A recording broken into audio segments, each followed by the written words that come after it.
Damai sejahtera Allah yang melampaui segala akal akan memenuhi hati dan pikiranmu di dalam Kristus Yesus. Amin. Saat ini kita mau mendengar firman Tuhan.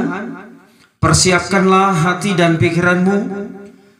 Firman Tuhan yang kita dengar dibaca dari Kejadian pasal 18 ayat 22 hingga ayat 33. Inilah firman Tuhan.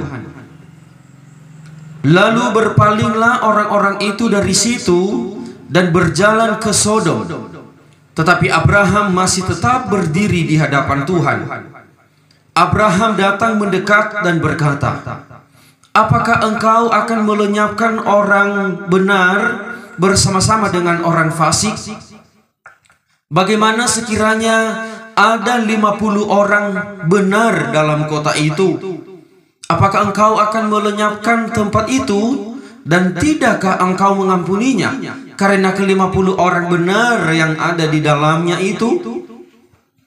Jauhlah kiranya daripadamu untuk berbuat demikian, membunuh orang benar bersama-sama dengan orang fasik, sehingga orang benar itu seolah-olah sama dengan orang fasik. Jauhlah kiranya yang demikian daripadamu. Masakan hakim segenap bumi tidak menghukum dengan adil?" Tuhan berfirman, "Jika kudapati 50 orang benar dalam kota Sodom, aku akan mengampuni seluruh tempat itu karena mereka."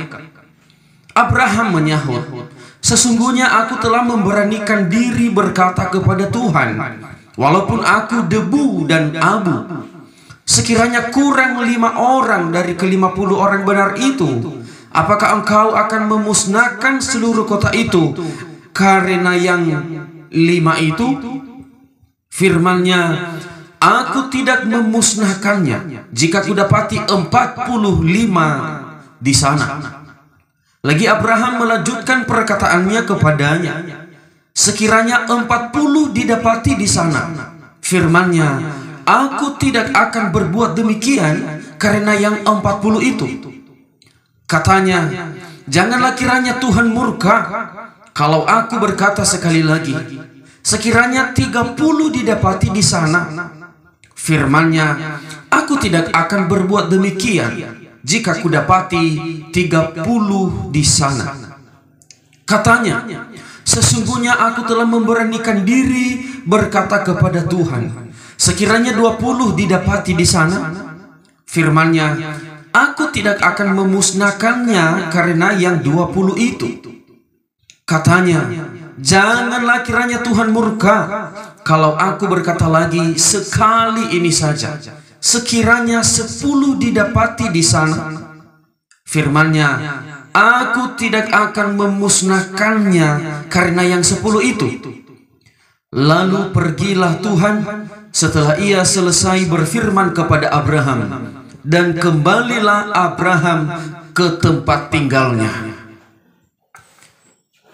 Saudara-saudari, demikianlah pembacaan nats firman Tuhan. Dan saya menyapa saudara-saudari dalam Tuhan, Salam. Tema firman Tuhan yang kita renungkan ialah doa memohon keselamatan. Saudara-saudari, Bapak Ibu sekalian, doa adalah tempat kita memohon kepada Tuhan. Di dalam doa kita berkomunikasi dengan Tuhan untuk memohon dan meminta segala apa yang kita perlukan dan yang kita butuhkan. Namun perlu kita ketahui, di balik doa yang kita bawa dan kita panjatkan kepada Tuhan, Tuhan juga melihat dan menilai kehidupan kita. Baik kehidupan kita yang berdoa, begitu juga objek yang kita doakan.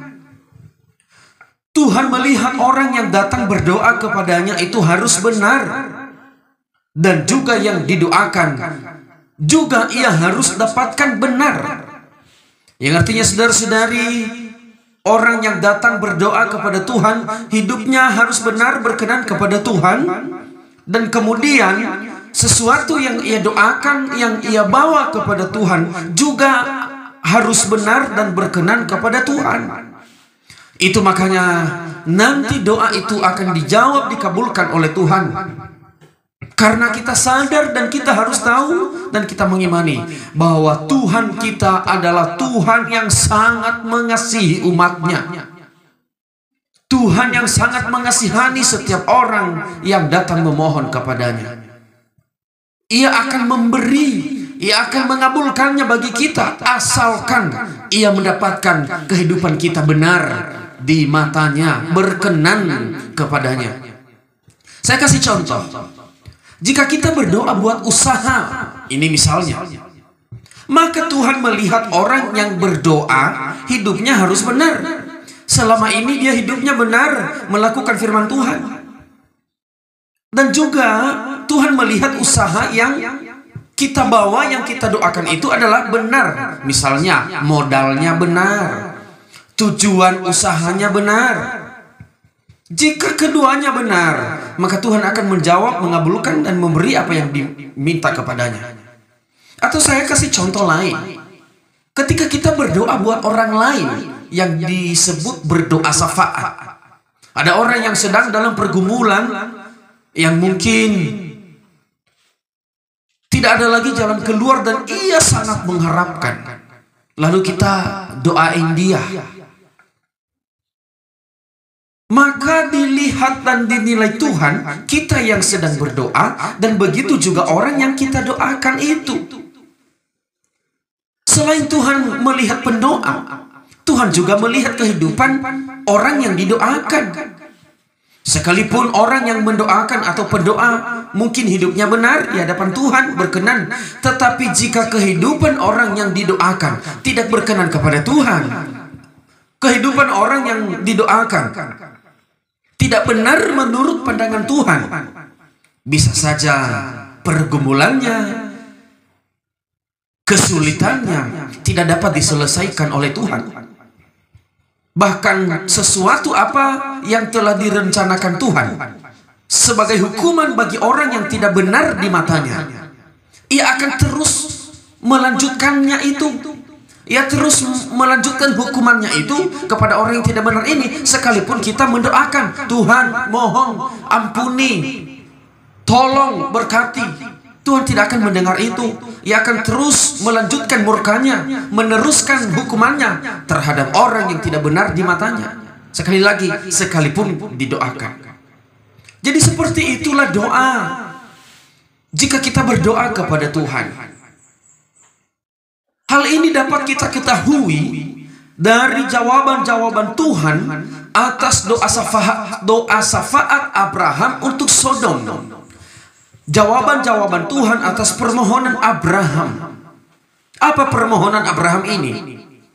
Ketika Tuhan ingin melenyapkan kota Sodom oleh karena dosa-dosa dan kebejatan mereka, saat itulah Abraham memohon kepada Tuhan supaya ia jangan melenyapkan kota Sodom dan Gomora.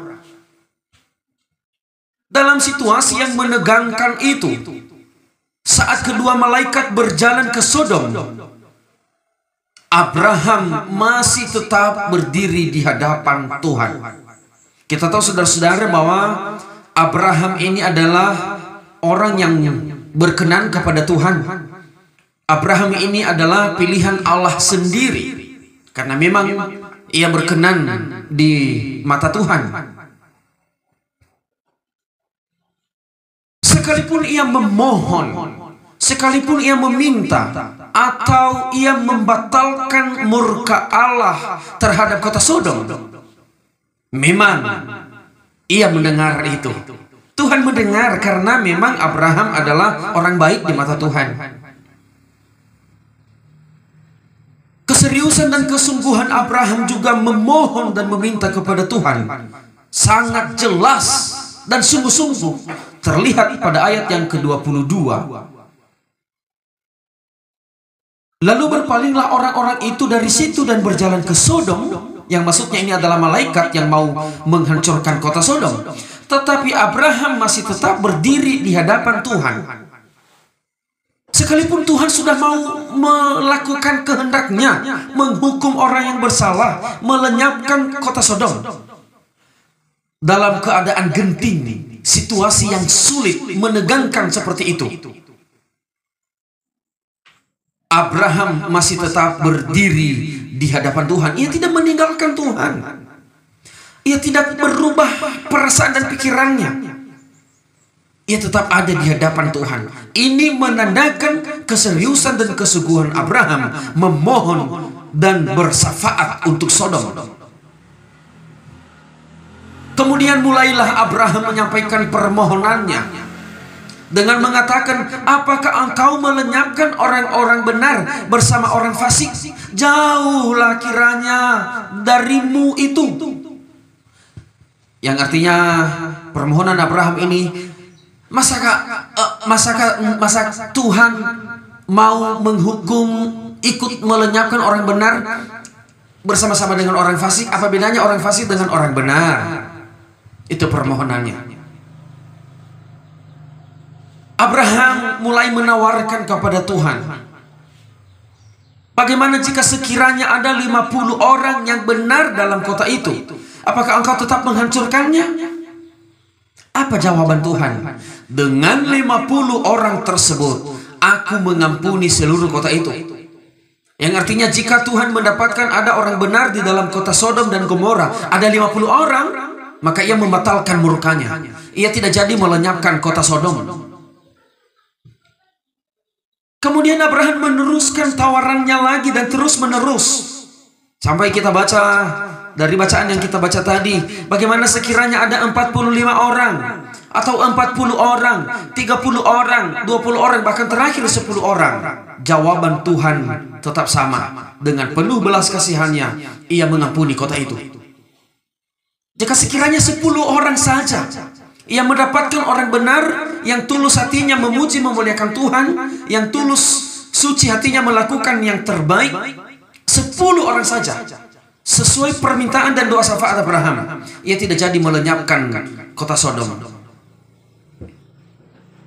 Jadi di sini kita ketahui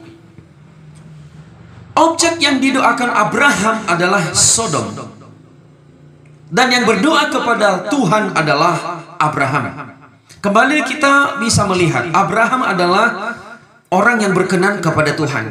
Ketika ia memohon kepada Tuhan, janganlah lenyapkan kota Sodom jika sekiranya ada 50 orang, 45, 40 sampai 10 orang. Tuhan mengikuti dan mendengar itu. Atas dasar permintaan dan permohonan Abraham, Tuhan melihat Abraham yang benar, maka ia mengabulkan permintaannya. Tetapi objek yang didoakan oleh Abraham adalah kota Sodom. Dan seandainya Tuhan mendapatkan ada orang benar di dalamnya, ia tidak jadi melenyapkannya. Bahkan 10 orang saja ada orang benar sekota-kota Sodom, ia tidak jadi melenyapkan kota itu. Tuhan memang mengabulkan doa Abraham sesuai permintaan Abraham. Akan tetapi karena dalam kota Sodom Tuhan tidak mendapatkan orang benar sesuai permintaan Abraham, 10 orang saja. Karena Tuhan tidak mendapatkan itu, maka akhirnya ia melenyapkan juga kota itu dengan menurunkan api belerang dari langit. Bukannya ia tidak mau mendengar permohonan Abraham. Tuhan sudah mendengar. Tuhan telah mendengar dan mengabulkan permintaan Abraham. Tetapi karena objek yang didoakan Abraham tidak ada yang benar, seluruh kota Sodom dan Gomora berbuat jahat, maka Tuhan melanjutkan murkanya. Tuhan melanjutkan hukumannya. Tetap ia melenyapkan kota Sodom dan Gomora dengan menurunkan api belerang dari langit. Makanya ini yang saya katakan tadi dari awal, saudara-saudari, jika doa permohonan kepada Tuhan, menyampaikan permohonan permintaan kepada Tuhan, apapun itu, maka ia melihat dua hal: orang yang berdoa dan objek yang didoakan.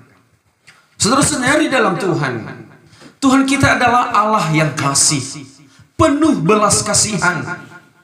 Tetapi juga Ia harus mendapatkan kita benar di matanya.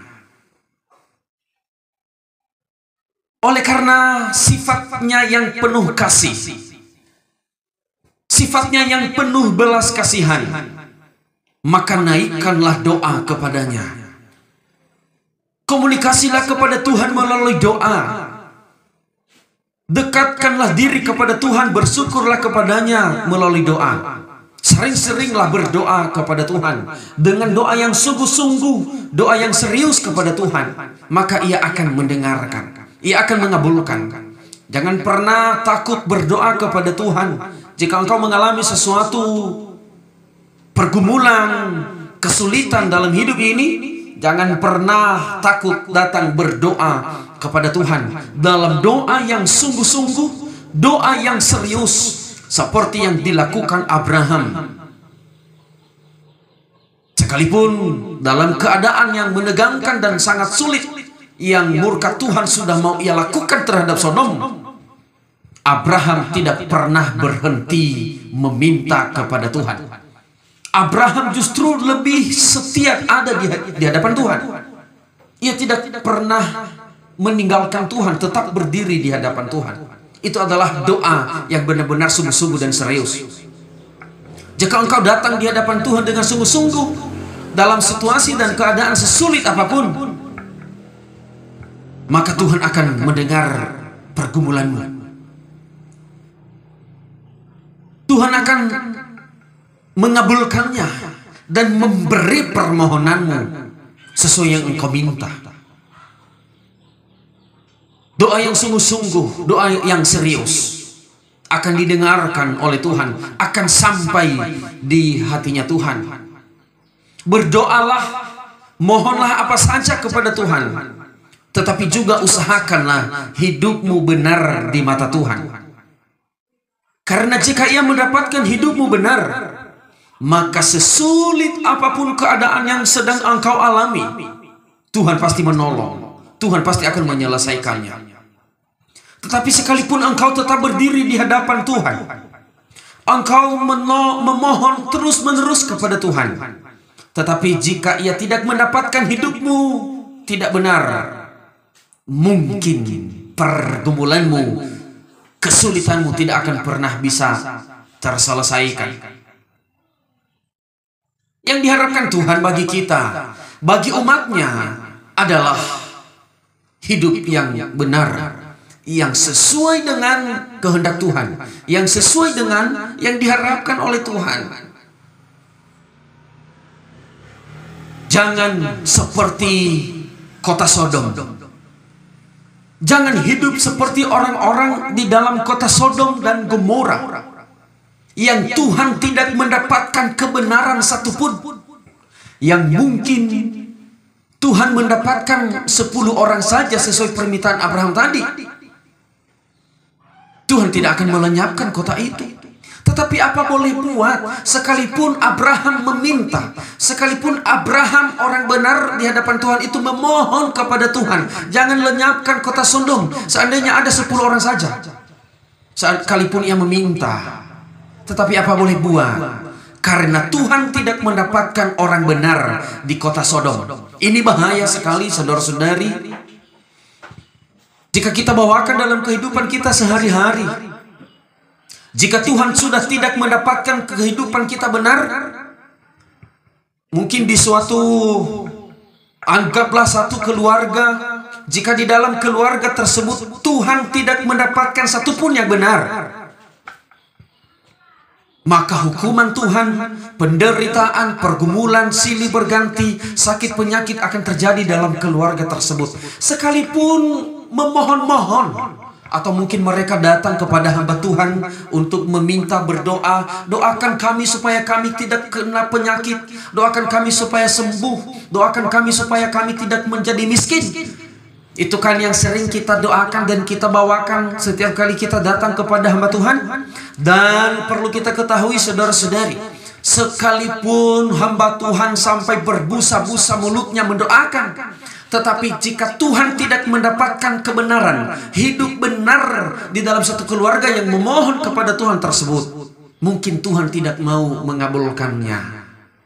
Atau bahkan seandainya ada rencana Tuhan yang mau menghukum seseorang, ada rencana Tuhan mau memberi teguran terhadap seseorang, sekalipun seseorang tersebut oleh karena dosa dan kesalahannya, mungkin Tuhan mau menghukumnya. Kemudian ia menyadari dosa dan kesalahannya, dan atau ia menyadari apa yang terjadi dalam kehidupannya, lalu ia meminta doa kepada orang lain, ia meminta doa kepada hamba Tuhan misalnya. Ini yang perlu kita ketahui, sekalipun hamba Tuhan berdoa, tetapi jika kehidupan orang tersebut Tuhan tidak mendapatkan kebenaran dalam dirinya, maka hukuman Tuhan akan terus berjalan dalam kehidupannya.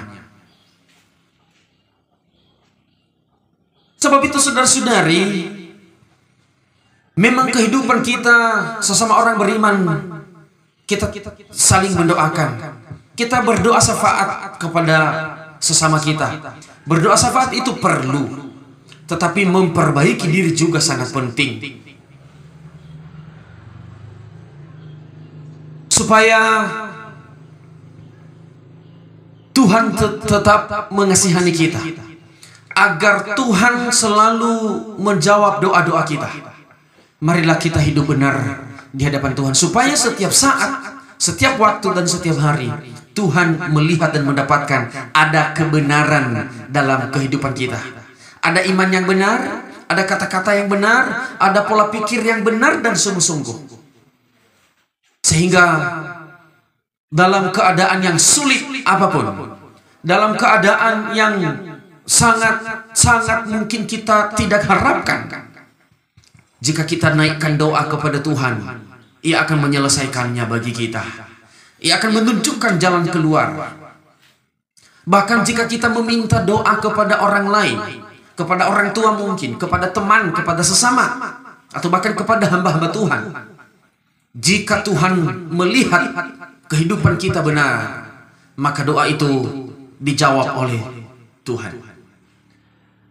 Karena segala masalah, segala kehidupan ini, bahkan keselamatan, kita hanya dapatkan dari Tuhan. Sebab itu saudara-saudari dalam Tuhan kita Yesus Kristus, melalui cerita firman Tuhan yang sudah kita dengar, doa syafaat Abraham untuk Sodom menjadi pelajaran yang baik bagi kehidupan kita bersama. Semoga dan supaya kehidupan kita tetap benar di hadapan Tuhan. Demikianlah firman Tuhan, dan kita berdoa. Dari firman-Mu, Engkau ajari kami Tuhan, agar kami tetap hidup benar di hadapan-Mu. Ketika kami memohon, ketika kami berdoa, Engkau menilai dan melihat kehidupan kami, Engkau dapatkan kebenaran. Sebagaimana kota Sodom yang Engkau murkai, yang Engkau lenyapkan. Sekalipun Abraham memohon, sekalipun Abraham meminta untuk jangan melenyapkan kota Sodom, seandainya ada orang benar 10 orang, Tuhan mendengar doa Abraham. Tetapi karena Tuhan tidak mendapat kebenaran orang benar di kota Sodom, maka murka-Mu Engkau tetap lakukan terhadap orang Sodom. Kami tidak ingin dalam kehidupan kami terjadi. Kami hanya mau berkat Tuhan yang melimpah. Itulah yang kami mohon, ya Tuhan. Amin.